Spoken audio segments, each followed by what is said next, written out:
ya mona lokola papa on a nyango made sabana na bivete bazaka ba ambassadeur misatu to na venyo kalongo tozaka na papa wemba tozaka na nanyo fali ha na fali popa na yeba rande ko monete na tanga yango mabe o ebima fani soutien fani to mesanisa eloko oyo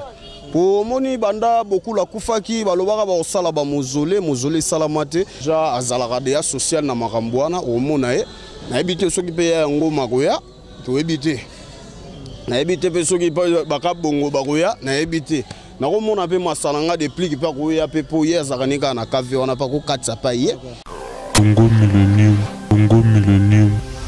Bienvenue dans ma chère internaute, il y a Congo Millennium avec un petit titan, le parallèle de la presse congolaise. D'abord, je dis merci beaucoup à ma chère internaute. Nous sommes partout dans le monde. Nabo sanité Henri Modogolongo Balobi que mon papa Henri Modogolongo depuis Canada, na Katia Ottawa. Nabo sanité yeba bien raye mu fini quoi États-Unis Miguel Mafolo, Motema Doris Lusala. Balobi nale ki na bango sera lusala monve Mustafa Kobange balobi ke motema Aline Kobange na kati ya États-Unis. Vraiment ma chère internaute na biso vraiment balobi ke il faut vous aller vraiment toujours connecter na site Oyo, to chaîne YouTube Oyo, il y a Congo Millennium parce que ici vraiment tous allez communiquer bino ko bino surtout makamo etali vraiment na monde de la culture et surtout maramo le Canada ville province Kinshasa. Donc le long a peggy titane bo monenga awa na to solo la rara lelo par rapport il y a hommage à Papa Wemba 2 ans anniversaire à Papa Wemba mingi batulelo bazoye bateke ba artiste na biso bazali ko kenemba œuvre na bango ezali ko tikala. D'abord je dis merci beaucoup na Dezingo ki ngebeni balobi yazawa na kati ya Irlande na bosanité balobi King George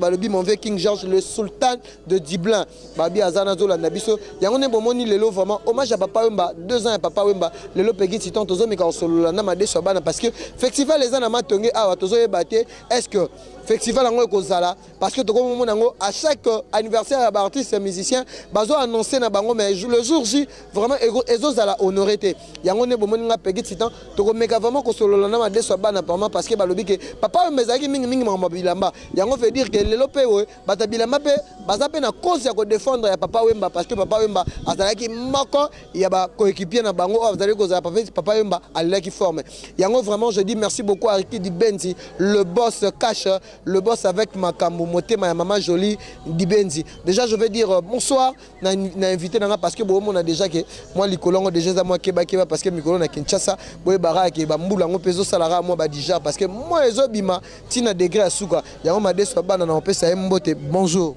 Ah, bonsoir Peggy Titan.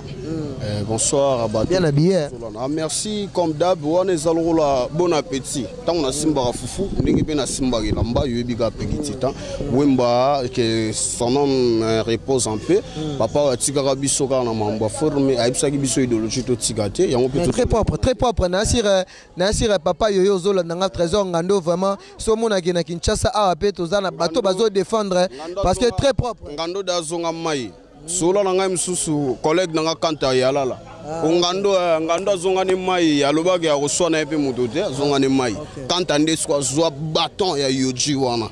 na kati ya mikili je salue aussi en passant donc pour na makambo ya le 21 festival les wana to solo lango to banana solo la par rapport tout monde lelo vraiment na artiste et musicien Papa Wemba kufa qui premier anniversaire ne ça va to moni kin serait mené à 4e anniversaire na sur ozala qui on a une nécropole mais ça qui vraiment honoré été est-ce que Mbalo vraiment c'est la déjà 2e anniversaire ya mort ya Papa Wemba on a sûr que Made Sobana na habité est-ce que ma soleil Papa Wemba le 21 est-ce que ko raté te ko répéter parce que na bi que batu ya Paris pe na kati ya Château Rouge ba organiser pe ya bango le 21 ka le même jour na bino parce que bango batu à Paris na bi que bazala vraiment dans relation makasi est-ce que au festival Papa Wemba na kati ya Matonge est-ce que yebisa ba nanu eloko nini et que salema to que salema te ah ouais mais balobi matanga sila rambango e pa bapaya mais pas na bisoté bapesa biso temps yango moni tozwaki temps po biso fallait tozala na Côte d'Ivoire tozwi temps ya kokende te parce que tozoluka vraiment to mesanisa eloko oyo po moni banda beaucoup la kufaki balobaka ba osala ba mozole salamate yango moni bato mayele lokola ba venanga bangoba ba monsieur le bourgmestre à Kalamou, jusqu'à Dima, tout le monde le gouverneur et à ville à Kinshasa, Papa André Kimbuta, bato ebele baza na basima lokola bave na biso ba Christian Matata oyo ya PPRD donc baza vraiment nombreux donc ya omoni likambo oyo ebandi le 21 jusqu'à le 29 po bato ebele baokanaka le 24 jours au via dayaki nzoka matanga si esila eyo eza lokola deuxième anniversaire oyo tozoya komémoriser makambo wana donc bazala to bazala te biso basaper tokozala c'est pour na baartiste ya musicien Madeso bana na baartiste ya musicien tikanga na nazala calme toza na baartiste ya minene o lelo boyebi ke o papa Wemba pe Alexa Liné bato lokola ba fait rigola Jésus de Niance bato lokola ba Fali Poupa bato lokola ba Weranson bato lokola Neske bino tant que na kati ya organisation mambo le 21 pour na honorer papa Wemba est-ce que bon meki moi pe ya kusolo la pe na ba leader wana na tangi comme Madeso bana parce que kolandara forme parce que musique Rosalana na papa Wemba Maza c'est un musicien c'est un chanteur est-ce que vous contactez déjà artistes et musiciens ba Fabregas pe bazali limisanga pour na tangi comme voter ba déplique belé est-ce que ba musicien nini o ba chepe apport na bango na festival e Rosala le 21 si le 24 ba mission ba tie apport isa ba faire rigola bazawana pour moi déjà tant papa et moi zara en vie akanga moko déjà manœuvre na nzembo ya vena biso taboulé au lieu de deux passages ya linga sala ba biloko ne wana ya ba mades likolo ya nzembo papa tsaka ka deux on se comprend na oza kinoa na yebi olandaka makamoko soki RTL nde to monaka kaka yango monisko eloko wana ya mona lokola papa nani yango Madeso bana na yebi vérité bazaka ba ambassadeur misato to na venio ka longo tozaka na papa Wemba tozaka na nanyo Fali ah na Fali Poupa na yeba rande ko monete na tanga yango mabe o ebima Fani soutien et Fani Fani ezaka pe soki na Fani wana Fani donc bandeti Fani banda Wemba kufa to mona ka na mince sila ka bongo ba faire rigola ba yaka couloir ba papa chéri Jibem piana ba yaka couloir ba maestro Fabregas ba beta ba yemba pe ba immortaliser pe nzembo wana na meya culpa parce qu'on peut sentir que artiste qui na souci ya vie na ya papa na ye mais ye muto bazaki ko lia na mbonga RTL ba yemba na ye hein envie bando seka na ye mais siko tango komi ke liwa ebi ka bota gonzon on se comprend il y a solo Madeso bana biso bana matonge mozolo bana parce que ba cher internet bazota la biso partout dans le monde ba lokola ba papa Yoyo papa Yoji Miguel Mafolo azolanda yo depuis États-Unis est-ce que mozolo beza solo saranga ngana bango ezala raboué nga même ngai Wemba senganga gère de fleurs na matanga ya arrangeur na ye le 24 heures na oketika gère de fleurs. Papa, vous avez bien habillé, mais ce que je regrette chez vous, vous manquez les gères de fleurs.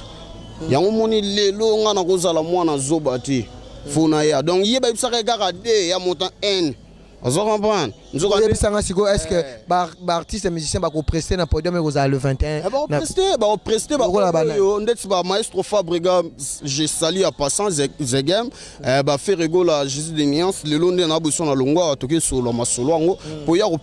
bien pas mis sous munitions, pour me tourner en forme, fait rigola en forme, nous en forme, et garde-robe, n'engagez dans sa carrière. Pour y épée à Tikala, Moutomoro, Wemba, Tikaranga, le rôle, donc, non. Kuna oke diembela pa ya na yo nga na omida rotika bino yo ebigaka ba tulo ba papa chéri déjà azalaka de social na makambo wana omona ye na ebite soki pe ya ngoma koya to ebite na ebite pe soki ba ka bongo ba koya na ebite na komona pe masalanga de pli ki pa koya pe po ye azakanika na kave wana pa ko katsa pa ye Tumbro mona pe atasha ingenge ako ya pe tozela c'est bon Madeso bana siko yebisa biso yebisa ba cher internet na bi ko zarama tongi kasabu makamu ya viva la musique viva est-ce que viva oyo etikala est-ce que ba répétera-t-il lelo parce que est-ce que bango pe ba le 21 wana parce que ba ba lo ba ke viva oyo nani na bité ba viva ngo comment yebisa viva etikala na esprit vive ezali mais viva vraiment ils ont existé vraiment te ondenge biso pensaka po omoni na musala o lelo nga so na kufi jamais moi sinanga koya na Léopard lo bakeno ngande na zaboye lelo ba saper tout encore yazaki 5 ye mutatsaka batu yepe mutalongola nga pe na komi na rôle wana non mwasi azelanga na ndako na ya na mbongo pasi napesa ye na saira balia ozo comprendre jamais akobanda kolanda nga mais soko moni da eloko mo ekoti mwasi wana pena ya biso te. Merci beaucoup Madé Sabana, comprenez vraiment ma chère internaute na biso de commune na suka vraiment il y a entretien on olingara moi question suka so na tuniote vraiment les bien té on comprend yebisanga nanu lelo tozo mona lisolo ya forme papa Wemba zate est-ce que bino tozo mona bino le bozo défendre papa Wemba ti lelo mais na Paris pe ba jet set bazalaka est-ce que par rapport ya mamango nozo mona ke entre kin na Paris pour un jour il y a papa Wemba banani ba obeta forme ya dégâts lisolo déjà na lobango trop ba masalanga ba journaliste bana mikili hein mais puchala mega lisolo non Madé Sabana parce que Zana Madé Sabana Al-Kafoulek le général Al-Kafoulek Stomi boy na loba lisolo trop on se comprend biso to kamo la babilo au monde ba kinyo yo bango bazaki awa bazaki msu ba peintre on se comprend ba peintre est-ce qu'on nga makambo ba sala nga sala ngoti nga so mikili na ye noz galien ezilanga yo jezelanga pour le discours de zelanga Alexandre McQueen ezilanga Bagri faisait belé. Oui, ma forme. On se comprend. Tangi Alessandro McQueen, qui fera cher Madé Sabana. Nazana ba pièce na palais ba Viviane Wessou des Ozelanga. Donc na reçoit vraiment mon salaire au tambola na mboka wana. Na ko sala na échafaudage. Merci beaucoup Madé Sabana. Peut-être que au programme bien pour na ba cher internet au Bolande biso na si to diffuser to zaka na yo parce que les combattants biso to Bolande yo jour wana pour na to diffuser ba cher internet na biso ba libanda yom to tamusa biso na festival yom to no premier jour ya festival parce que émission to sali na yo na sir bana poto bana partout dans le monde hein ba otala yango pona hommage ya papa Wemba pe 2 ans papa Wemba o bazali ko zelango na Paris partout dans le monde parce que yebisa bana poto bana le monde entier pe ça ba encore programme et bongo moi ba dédicace na ba dédicace dans programme ezaka le 21 to kutana biso tout na molokai pour histoire e banana molokai histoire e banana molokai ozala tailleur maçonné cordonnier échafaudage donc to sengi bino na couloir balobi bilambande bakari kozala na musika bilambaka kande donc le 21 jusqu'à le 28 le 29 donc 8 jours il y a pamba donc boya to solo la lisolo bilamba na kati ya festival ou ta poto ou ta paradis yaka ngandela bona banga ka robot pour robot akalata ma bende pona kozala ngrate na bandida ba mbote na ngai ba numéro na ngana no po yo ebika niveau makambo comme okende o febe mwani nbu tout ça numéro na ngeza 00243 ya Willy Musheni na bae 81 45 94 934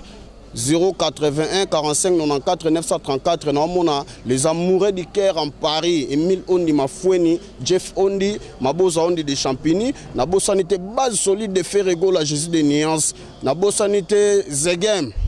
maestro Fabrikas ya Yves Mouyulu na bosanité ba masananga tu ya Al-Qaïda na bosanité ba masananga Léopard tout bazana ba poto wana na bosanité et Puchala Megan mwasi ya Tonda Odette Lesa na kati ya Suisse les Switzerland na bosanité les sous Britannie Ozia.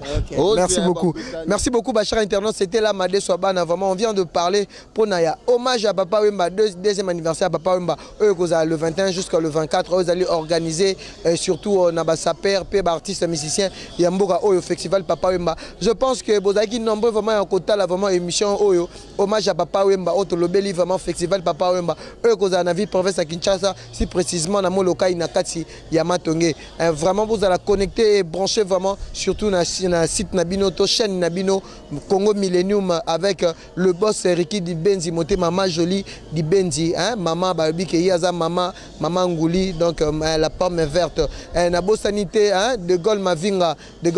de Irlande Yazali Missik Bachar Internet nous sommes vraiment au Lanipso partout dans le monde donc je pense que Bomoni vraiment déjà hein les collègues comme déjà Mwindu déjà bateau nous sommes à Peggy Titan on se retrouve à la prochaine numéro na bosanité natanga vraiment venanga lens lengelo so natangi était l'entrepreneur de l'entrepreneur de l'entrepreneur hein Mauvais Lengelo, l'entrepreneur de Bundes. Où est-ce qu'ils ont vraiment pour la Nini, voilà, pour la Tara, va faire, va vraiment bazar à Kata Bundes, un bateau no sabalingara Peggy Titan, Babi le King George, Babi le Sultan du, Babi le Sultan du Dublin, donc bateau no sabalingara Peggy Titan. On se retrouve à la prochaine émission. Bye. Congo Millennium, Congo Millennium.